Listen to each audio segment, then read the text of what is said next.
What I want to do now is give you a behind-the-scenes look at a web server request process. In other words, I want to take a look at a web page. What exactly happens somewhat behind the scenes? And I have a couple of visuals for you to help explain the process. The first type of process we're going to look at is a static page request.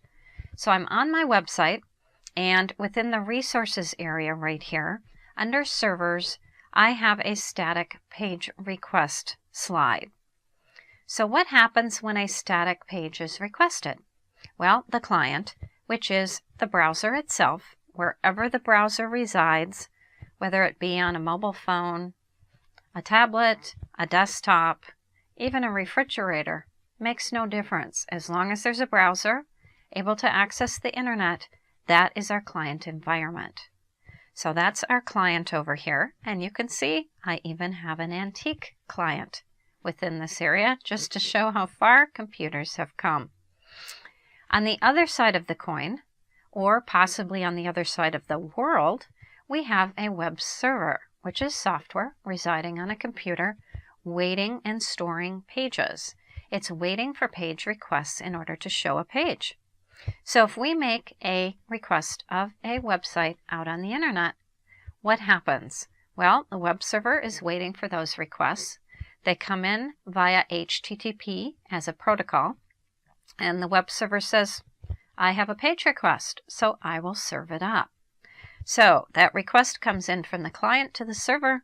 Server sends back a response, and the response is read by the browser and displayed to the user. Very simple. Now that is a static page request. In other words, every time that request is made, the exact same page is getting sent back to the user.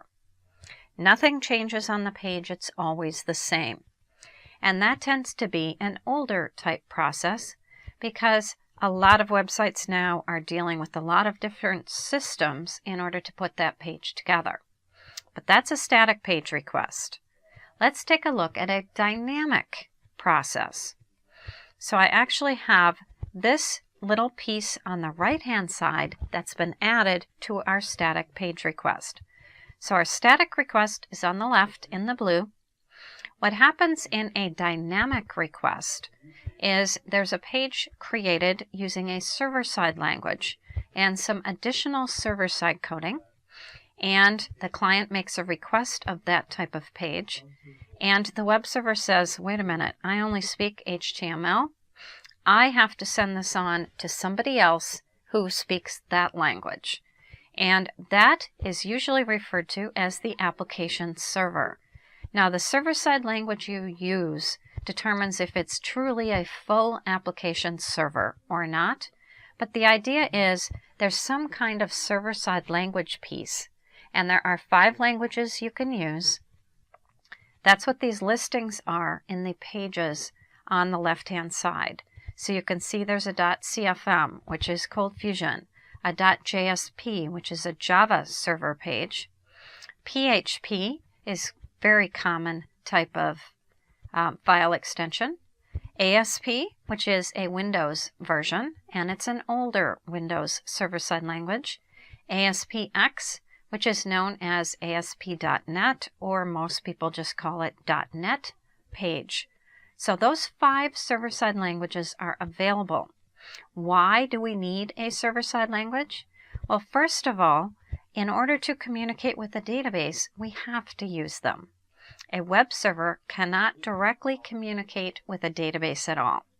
Because of that, we need this additional server-side language. What happens is the server-side language communicates with the database based on the information sent back to it. It puts our page together. So in other words, database information comes out, gets sent to the application server that puts the page together. And basically, the application server puts the page together as HTML. Once it's done, then it sends it to the web server, which can send that page directly back to whatever client requested it. So most of the processing is all done at the application server level, and that requires additional coding in one of the server-side languages and also a connection to a database and information stored in the database in order to work with it. The environment we're going to be working in to get familiar with Dreamweaver is a static page request environment. But I wanted to make you aware that there is a fair amount of additional information required in order to begin to work with database information. And you are moving into working with a server-side language in order to do that. But that is a brief overview of what happens behind the scenes when we are working in both static and dynamic web page requests. I think you'll find most of the web pages we request nowadays do require database information. The information on the page changes based on what the information is that we requested on the specific page.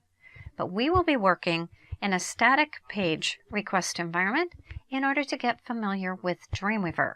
And it's the perfect place to start when working and familiarizing yourself with Dreamweaver and the web in general.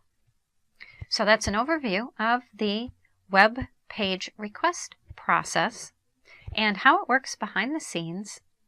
We don't have to worry too much about that at this point, but I wanted to give you an overview of the process so you have some idea of what's involved behind the scenes in making a page request. Most people don't even think about this until they start working in web pages themselves.